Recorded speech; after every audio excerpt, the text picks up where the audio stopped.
37-year-old Richard White facing a judge here at Middletown Superior Court after allegedly setting fire at the Roxbury Volunteer Fire Department, along with 2 Hunter ambulance facilities in Meriden and Old Saybrook back on February 27th.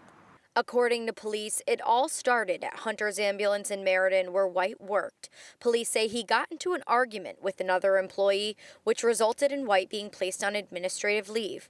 By the time police arrived, White was gone.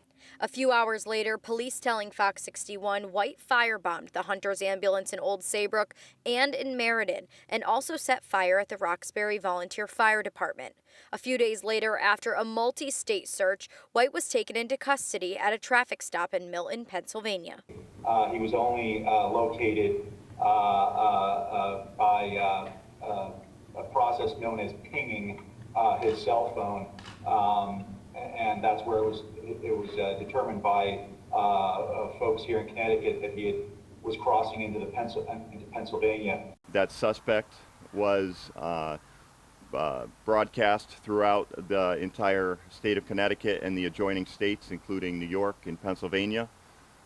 Within hours of that suspect being developed and these fires occurring, the Pennsylvania State Police took that suspect into custody after a traffic stop in Milton, Pennsylvania. White was extradited back to Connecticut from Pennsylvania yesterday on the strength of a felony arrest warrant, charging White with arson and burglary in the 3rd degree.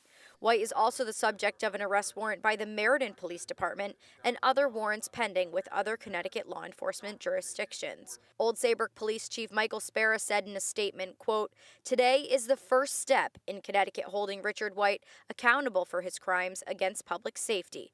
Any person who seeks to do harm to those responsible for saving human lives is a danger to society." White facing a judge at Middletown Superior Court. His wife was in the courtroom for his arraignment. When walking out of the courthouse, she was very tight-lipped, but says he's a good man. No comment. White's bond has been set at $150,000 and will appear in front of a judge on April 16th. Now, when it comes to the charges pending against him from the Meriden Police Department, he's going to be facing a judge for those charges tomorrow. Reporting in Middletown, Lauren Zenzi, Fox 61 News.